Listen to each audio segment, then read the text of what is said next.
여러분 안녕하십니까? EBS 초대석 정관용입니다. 빅데이터, 인공지능, 사물인터넷, 로봇 기술, 블록체인 기술, 이런 것들이 함께 어우러져서 새롭게 만들어내는 경제사회 시스템, 이런 걸 우리 4차 산업혁명 이렇게 부릅니다. 전 세계가 바로 이 큰 파도를 헤쳐가고 있는데요. 대한민국에서는 4차 산업혁명위원회가 만들어져서 제 방향으로 가도록 앞장서 이끌어가고 있습니다. 오늘 이 4차 산업혁명위원회의 윤성로 위원장을 함께 만나봅니다. 위원장님 어서 오십시오. 네, 안녕하세요. 네.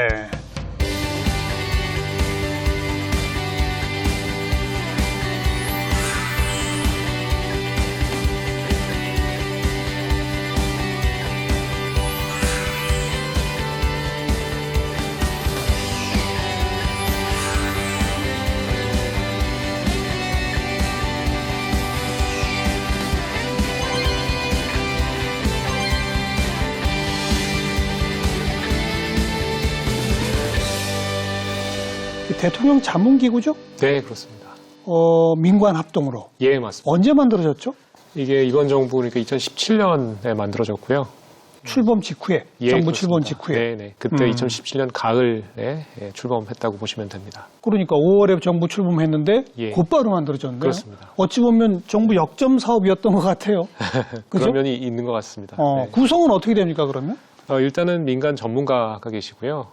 과학기술 쪽도 계시고, 법률 쪽도 계시고, 그래서 민간 전문가들 계시고, 그리고 이제 국무총리하고 저하고 이제 공동위원장 맡고 있고요. 그리고 관련된 부처들 한 12개 정도 장관 참여하고 계시고, 그리고 이제 대통령 과학기술보좌관이 간사를 맡고 있습니다. 네. 그리고 각 부처에서 파견된 공무원들도 좀 있고. 네, 그렇습니다. 예. 그 주된 역할이 뭡니까? 이것을 위원회 형식으로 총리와 공동위원장으로 대통령 자문기구를 둔 어떤 배경이 있을 거 아닙니까? 네, 이 새로운 기술이죠. 아무래도 4차 산업혁명과 관련된 기술들이 신기술이고요. 예. 어느 한 부처에서 담당할 수 있는 그런 내용도 있지만 그렇지 않고 여러 부처가 이제 모여서 이렇게 조율하고 해결해야 되는 그런 아젠다들이 있습니다. 그런 범부처적인 이슈들 이런 것들을 이제 저희가 다루고요. 그래서 그런 범부처적인 정책들 이런 것들을 발굴하고 심의 의결하고 이런 역할을 하고 있습니다. 네. 범부처 정책 조정, 네네. 기획까지. 기획도 발굴이니까 연결돼 있다고 보면 기획도 저희가 하고 있습니다. 예. 네. 우리 위원장님께서는 서울공대 교수시잖아요. 예, 그렇습니다. 원래 전공이 인공지능과 빅데이터입니다. AI 빅데이터 딱 요 분야로군요. 네, 네, 맞습니다. 네.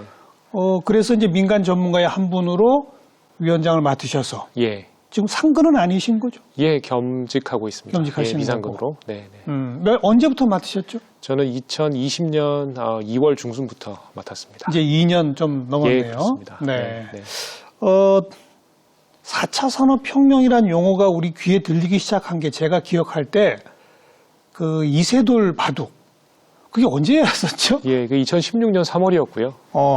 예, 제가 그때 이제 대학에서 딥러닝이라고 하는 인공지능의 한 사례와 관련된 교과목을 이제 가르치고 있었는데 그 딥러닝이 알파고가 바둑 공부한 방법이 딥러닝 아니에요? 연결돼 있습니다. 그죠? 네, 네. 그래서 그때 이제 기억이 생생하게 나고요.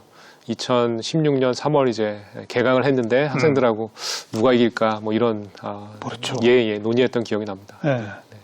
바로 그게 전 국민적 관심을 모으면서 이제 인공지능이라는 게 이세돌을 이긴다고? 이렇게 되면서 사람들이 충격받았던 그 연장선상 아니었나요? 4차 산업혁명이란 말들이 막 인구에 회자되기 시작한 게? 예, 정확한 지적이시고요. 예. 그러니까 그 무렵에 세계경제포럼이란 데서 4차 산업혁명이라는 말이 이제 만들어졌다라고 볼 수 있고요.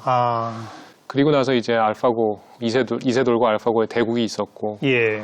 그리고 이제 새로운 정부가 출범을 하게 되면서 이제 이런 그 신기술 4차 산업혁명과 관련된 정책을 펴야겠다라고 하는 그런 니즈가 있었을 것으로 생각을 하고요. 그래서 거기에 맞춰서 출범한 위원회라고 생각을 합니다. 알겠습니다. 제가 오늘 프로그램 시작하면서 네. 저도 잘 모르는 용어지만 그냥 이렇게 막 몇 개 주워 삼켰어요.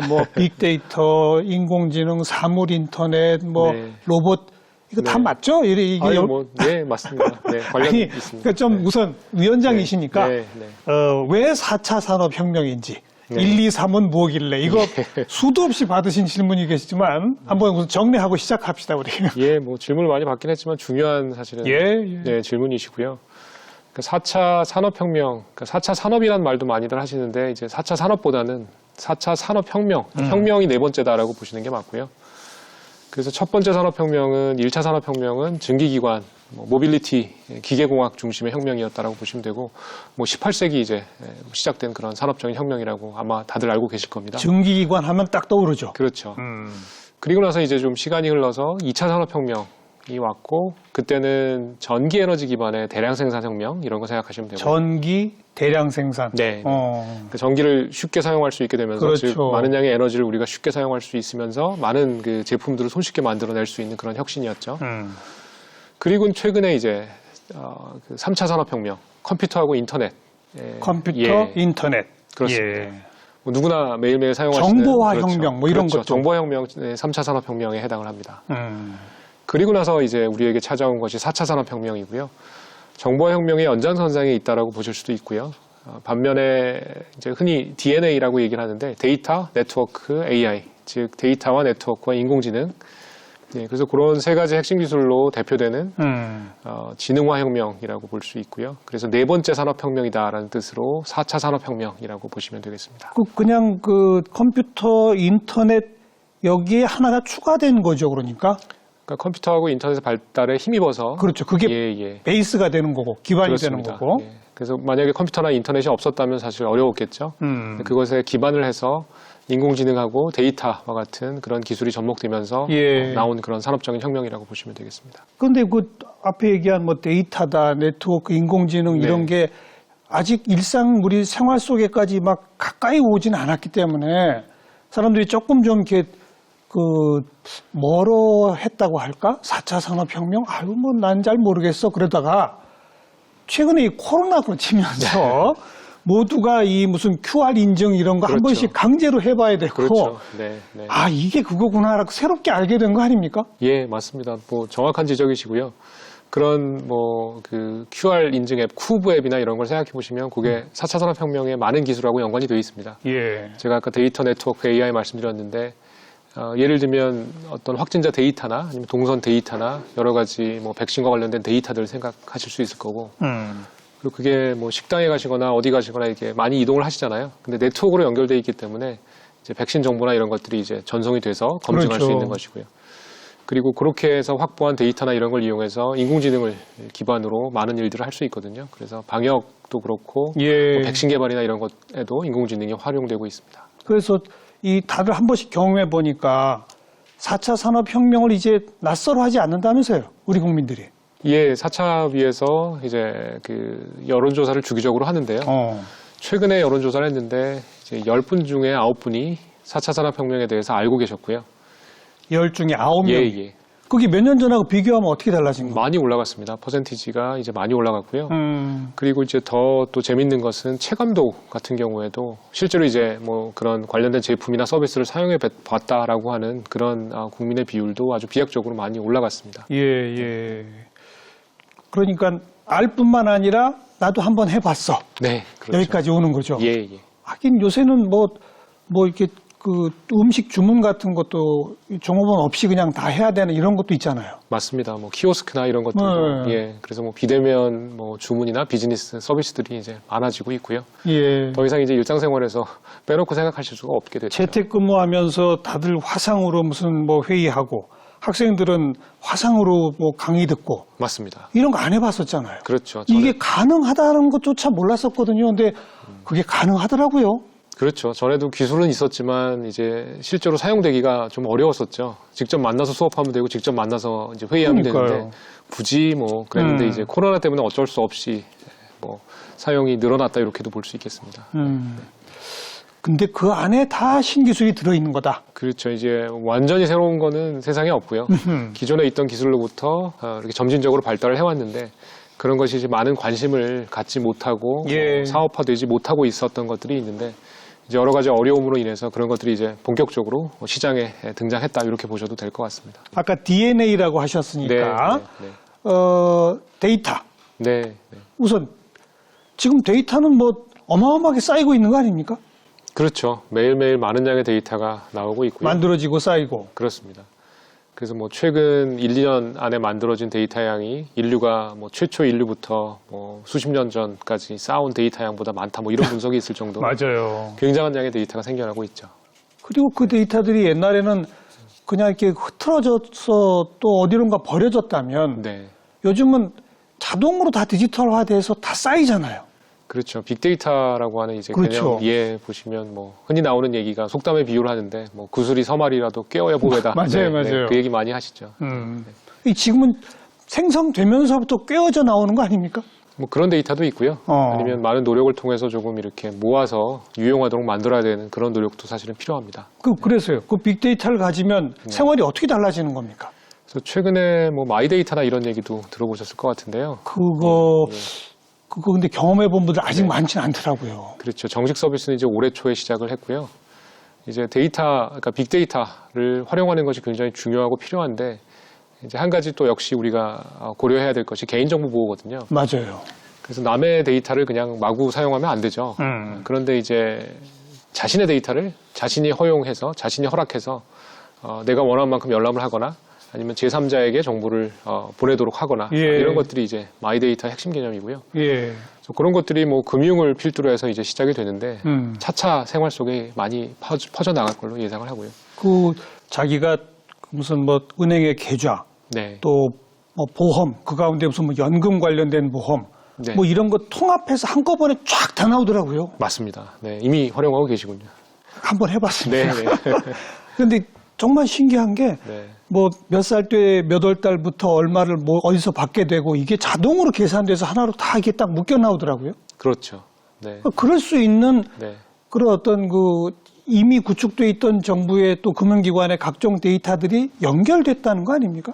그렇죠. 연결이 굉장히 중요한 포인트죠. 예. 네. 이곳저곳에 이제 산재되어 있는 그런 데이터를 나의 데이터를 내가 허락하고 내가 지정하는 기업이 그것을 모으고 연계할 수 있도록 하는 것이 중요하고요. 그래서 데이터라는 것이 이제 주변에 사실은 옛날부터 많이 있었습니다. 그런데 그것이 이렇게 주목을 받고 어떤 뭐 자산화나 아니면 중요한 어떤 서비스의 대상이 되는 그런 것이 이제 최근에 일어나는 일이 많고요. 음식 배달을 주문시켜도 네. 또 온라인 주문을 해도 네. 그런 물건이 금방금방 배송될 수 있는 것도 다 이런 거라면서요. 맞습니다. 그러니까 예를 들면 특정 지역에서 뭐 특정 시기에 주문이 많이 들어올 것 같다라는 걸 예측을 이제 인공지능을 통해서 하고요. 물론 그렇죠. 빅데이터를 기반으로 해서 그렇죠. 그런 다음에 이제 그런 것들을 재고를 많이 확보해 놓는 거죠. 미리 사놓는 거죠. 맞습니다.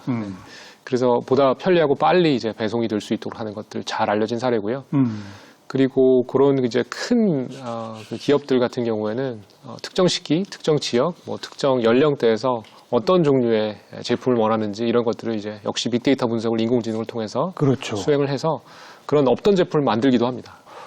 그 데이터의 양으로 보면 뭐 미국이나 이런 인구가 우리보다 한 7배 되고 이런 쪽이 훨씬 많지 않겠어요? 맞습니다. 특히 언어와 같은 데이터는 아무래도 미국, 즉 이제 영어나 그렇죠. 뭐 중국어 이런 것들이 압도적으로 많은 그런 상황이고요. 반면에 어떤 뭐 상업이나 뭐 공업이나 뭐 산업과 관련된 그런 데이터들 관련해서는 한국도 나름 많이 축적을 하고 있습니다. 네. 자, 모든 이제 새로운 산업의 어떤 뿌리라고 그럴까? 뭐 이런 게 기본이 되는 게 데이터다. 네. 데이터 없이는 새로운 사업 꿈도 못 꾼다. 이거 아닙니까? 조금 과장을 섞자면 그렇게 그렇죠. 표현하실 수 있겠죠. 그럼 네. 이 데이터 영역을 위해서 4차 산업혁명위원회는 어떤 역할을 어떻게 해오셨는지. 예, 그래서 제가 아까 그 여러 부처에 걸쳐 있는 그런 정책들을 뭐 발굴하고 심의 의결 조정한다라고 말씀을 드렸는데요. 데이터와 관련된 것도 그런 이슈에 포함이 되는 것 같습니다. 그 사실 데이터가 전에는 산재돼 있고 어느 부처나 활용을 하는 그런 상황이었음에도 불구하고 지금처럼 이렇게 많은 양의 데이터가 전방위적으로 생산되는 그런 것은 최근의 일이기 때문에 이제 데이터와 관련된 어떤 정부의 뭐 조직이나 거버넌스 같은 것이 필요하지 않겠느냐라고 하는 것이 이제 뭐 여야를 막론하고 그 국회의원분들도 얘기를 해주셨고요. 그리고 뭐 정부 내에서도 그런 얘기가 좀 나왔고 뭐 산업체에서도 당연히 이제 정부의 그런 뭐 소위 말하는 원스톱 뭐 서비스 센터 같은 것이 있으면 좋지 않겠냐라고 하는 여러 가지 의견이 나왔고 그렇죠. 그래서 그런 것들을 이제 수렴을 해서 정부에서 검토를 했습니다. 어떻게 하는 것이 좋을까? 지금 현 정부에서 새로운 부처를 만드는 것보다는 기존에 있는 조직을 활용하는 것이 좋겠다라고 하는 그런 결론이 났고요. 그래서 재작년 말에 4차 산업혁명위원회한테 이제 새로운 숙제를 주셨습니다. 뭐예요? 그것이 이제 국가 데이터 컨트롤 타워 역할도 해라라고 하는 숙제를 주셨고, 저희가 그래서 작년부터는 국가의 데이터 컨트롤 타워 역할을 맡고 있습니다. 그래서 뭐 하는 겁니까, 구체적으로? 예, 그래서 뭘 예. 어떻게 컨트롤하는 거예요? 여러 가지 정부 부처들에서 데이터와 관련된 데이터를 만들기도 하고요. 그리고는 민간에서 만드는 그런 데이터를 잘 활용할 수 있도록 돕는 일도 필요합니다. 그래서 예를 들면 행정안전부 같은 경우에는 정부 안에 있는 공공 데이터 같은 것들, 그런 것들에 대한 관심이 많고, 과기정통부나 또 다른 산업자원부 같은 경우에는 민간의 데이터나 이런 것들에 대한 여러 가지 이슈들이 있겠죠. 예. 그래서 역시 이제 여러 부처에 걸쳐 있는 데이터와 관련된 일들이 많고, 또 민간에서도 데이터 경제나 이런 그 데이터 경제 새로운 성장 동력을 찾아야 된다 이런 목소리도 많기 때문에 관련된 아젠다들이 정말 많습니다. 그래서 저희가 4차 산업혁명위원회 아래 데이터 특별위원회라는 것을 작년에 만들었고요. 그 데이터 특별위원회를 통해서 이제 데이터와 관련된 국가 정책 이런 것들을 펴고 있습니다. 그래서 저희가 데이터 119 프로젝트라고 하는 프로젝트가 있는데요. 불 끄러 다니세요? 119가 119 뭐예요? 하면 이제 굉장히 위급할 때 부르는 그런 전화번호잖아요. 그래서 저희가 어떻게 보면 이제 국가적인 위기 상황이고 또 위기가 기회니까 새로운 기회를 만들어야 되는 그런 중요한 시점이라고 보고 이제 11개의 어떤 정책과 관련된 과제 그리고 9개의 어떤 서비스 이걸 엮어서 119라고 이름을 지었습니다. 네. 그래서요. 그 과제별 하나하나마다 역시 부처별 또 부처와 민간별 조정 이런 걸 다 해내야 되는 거로군요. 과제 맞습니다. 하나하나마다. 그래서 11개하고 이제 9개 이렇게 조금 분리해서 설명을 드리면 11개 과제는 중장기적으로 볼 때 우리나라에서 데이터를 잘 활성화시키고 데이터 경제를 이끌어 나가려면 어떤 조직적인 노력이나 거버넌스가 필요하다 이런 그 논의 포함해서 이제 조금 더 정책적인 그리고 중장기적인 그런 이슈라고 보시면 되고요. 그런 걸 11개 정도 저희가 발굴을 해서 진행을 하고 있고요. 반면에 9개 서비스라고 한 거는 조금 더 빨리 국민들이 실제로 체감하실 수 있도록 하는 그런 9개 서비스를 모았고요. 예를 들어서 어떤 서비스입니까? 네, 그 중에 한 가지가 이제 실손보험 청구 간소화 같은 것인데요. 그게 아마도 전 국민의 3,800만 명 정도가 이제 이미 실손보험에 가입해 계세요. 그래서 병원의 진료를 받고 병원의 증빙서류를 받아서 보험회사에 제출하는 그런 조금 다소 번거로운 그런 과정이 있는데요. 그걸 자동으로 한다? 예, 자동으로 할 수 있도록 하는 것. 네, 그래서 이제 저희의 역할은 다 했고 지금 국회에 공의가 있습니다. 그래서 국회에서 관련된 법이 조금 개정이 필요한데요. 네, 그런 것들이 있을 수 있고 그리고 코로나 상황에서 조금 우려되는 것이 이런 디바이드. 그러니까 예를 들면 정보기기를 갖고 있는 학생하고 그렇지 못한 학생들. 그렇죠. 그리고 또 한 가지는 이제 급식이나 이런 걸 볼 때 제대로 결식 아동들이 좀 있을 수 있거든요. 학교 못 가니까. 그렇죠. 급식을 못 먹죠. 그래서 저희가 이제 민족이나 아니면 그런 서비스들하고 제휴를 해서 그런 결식 아동을 위한 그런 서비스들 저희가 또 진행을 한 것이 있고요. 이미 하고 있습니까? 그렇죠. 이거 진짜 필요한 건데. 그래서 이제 진도 차이가 조금 있습니다만 그런 것도 저희가 포함이 되어 있고요. 그리고 또 역시 비대면 쇼핑을 하다 보니까 해외 직구를 많이 하세요. 맞아요. 그런데 가품 같은 것들을 많이 이제 사게 되는 그래서 굉장히 당혹스러워하시는 그런 경험하신 분들이 있을 텐데요. 그래서 이제 사진을 딱 찍으면 이게 가품인지 진품인지 판정해 준다든지. 그래서 그렇게 조금 국민들이 바로바로 체감하실 수 있고 소확행이라고도 하죠. 아니면 체감형이라고도 하는데 그런 것들 저희가 모아서 9개 서비스화를 했습니다. 네. 사진만 찍으면 그걸 알 수 있어요? 관세청하고 같이 이제 진행을 하고 있는데요. 진품의 사진을 많이 모으고 그리고 가품의 사진을 많이 모으면 그걸 이용해서 인공지능을 학습을 시킬 수 있습니다. 근데 그게 완전히 헷갈리게 만드는 게 가품 아닙니까? 그렇죠. 근데도 그걸 구별해낸다? 올라갔죠. 네. 근데도 그걸 구별해낼 수 있다? 그렇죠. 그게 빅데이터의 힘인 거죠. 빅데이터를 바탕으로 학습된 인공지능의 힘이라고 볼 수 있겠습니다. 네. 진짜 손에 잡히는 민간 서비스로군요. 네. 근데 아무튼 관련 법이 바뀌어야 되는 것들이 많다 말씀하시니까 또 퍼뜩 떠오르는 게 얼마 전에 국회에서 데이터 3법인가 하는 게 처리됐잖아요. 맞습니다. 그건 뭐였습니까? 데이터 3법도 4차 산업혁명위원회의 중요한 성과 중에 하나라고 생각을 합니다. 저희 전임 위원장 때부터 추진이 되어서 이제 최근에 결실을 봤는데요. 그래서 데이터 3법이라고 하면 이제 개인정보보호법, 그리고 뭐 정보통신망법, 그리고 신용정보법 이렇게 세 가지를 일컫는 말이고요. 예. 결국 핵심적인 것은 결국 제가 아까 데이터 경제나 데이터 활성화 이런 말씀을 드렸는데 그것이 되려면 우리 뭐 소위 돈이 돌아야 경제가 돌아간다라고 표현을 하듯이 데이터가 돌아야 되거든요. 그럼 데이터가 왜 안 돌고 어떤 문제가 있는지를 분석을 해보니 이제 결국은 개인정보 보호 이슈가 있었고요. 그래서 기존의 방법은 익명화라고 해서 어떤 분의 성함이나 개인정보가 들어가 있다면 그것을 삭제하고 이제 뭐 활용을 해야 되는데 그렇죠. 그러다 보니까 이제 결합이 어려운 거예요. 예를 들면 여기에는 홍길동이라는 분의 정보가 이렇게 있는데 그거를 이제 결합을 하려면 이름을 지워야 되고 예. 이쪽에 또 같은 분의 정보가 있다면 또 역시 이제 비식별화를 해야 되니까 결합이 어려운 거죠. 둘 다 이름을 지웠으니 그게 같은 사람의 데이터인지를 모르는 거죠. 맞습니다. 예. 그런데 이제 이 데이터 3법의 핵심적인 사항 중에 하나는 가명 정보라는 것을 이제 도입을 했습니다. 아, 이름을 지우는 게 아니라 그렇죠. 가명을 만들어 놓은 거죠. 아, 가상의 인물을 맞습니다. 그래서 홍길동 대신에 뭐 강감찬 이렇게 물론 이제 기술적으로는 좀 더 정교하고 복잡한 방법이긴 하지만 뭐 이해를 돕기 위해서 쉽게 말씀드리면 그래서 이름을 가명화해서 그럼 이제 여기도 강감찬, 여기도 강감찬. 그러면은 이렇게 결합을 그렇죠. 할 수가 있겠죠. 근데 그 강감찬이 진짜 네. 누군지는 모릅니다. 네. 어. 그래서 그것을 데이터 3법에서 이제 활용을 했고요. 그게 어렵지 않나 봐요. 그렇게 하는 게? 그것이 여러 가지 어려움이 있습니다. 그래서 개념적으로는 뭐 어렵지 않다라고 생각하실 수 있겠는데 여러 가지 기술적인 면들이 있고요. 굉장히 그 정확한 근데 해결은 됐어요? 그 어려움? 해결하고 있습니다. 그래서 해결된 분야도 있고 이제 여러 가지 추가적인 노력이 필요한 그런 부분도 있습니다. 그렇게 되면 결합된 데이터를 사용할 수 있게끔 된다. 그렇죠. 그럼 예를 들어서 저의 개인 그 소비 생활, 금융 생활, 게다가 무슨 건강 관련된 거 이런 거 지금 다 활용 그렇게 묶어서 됩니까? 예, 역시 좋은 질문이시고요. 그러니까 대표적인 그런 결합을 하려고 하는 것이 그런 건강과 그리고 금융이나 뭐 교육이나 이런 것들이거든요. 그래서 역시 이제 법적인 뭐 문제가 있는 경우가 있습니다. 여전히 이제 해결해야 되는 규제가 있는 경우도 있고요. 하지만 그 아이디어 자체는 정확하시고요. 이런 걸 결합해서 맞습니다. 어떻게 해보자. 네. 그래서 보다 이제 국민들이 건강하고 편하고 이렇게 사실 수 있도록 도움을 줄 수가 있겠죠. 근데 왠지 겁나는데요. 아무리 가명화해도 네. 그 중에 뭐 한 가지면 혹시 모르겠지만 뭐 건강에 소비 생활까지 다 한꺼번에 탈탈 털리는 거 아닙니까? 그래서 이런 활용에는 언제나 이제 정보 보호 이슈가 이제 결부가 되고요. 그래서 정부에서는 개인정보위원회가 최근에 이제 출범을 했습니다. 그래서 활용하고 보호라고 하는 그 양날개를 같이 고려를 하고 있고요. 하지만 그 뭐 구더기 무서워서 장 못 담그랴 이런 말도 있듯이 이런 혁신적인 방향으로 나아가야 된다라고 하는 것은 틀림없는 사실인 것 같습니다. 그럼 핵심은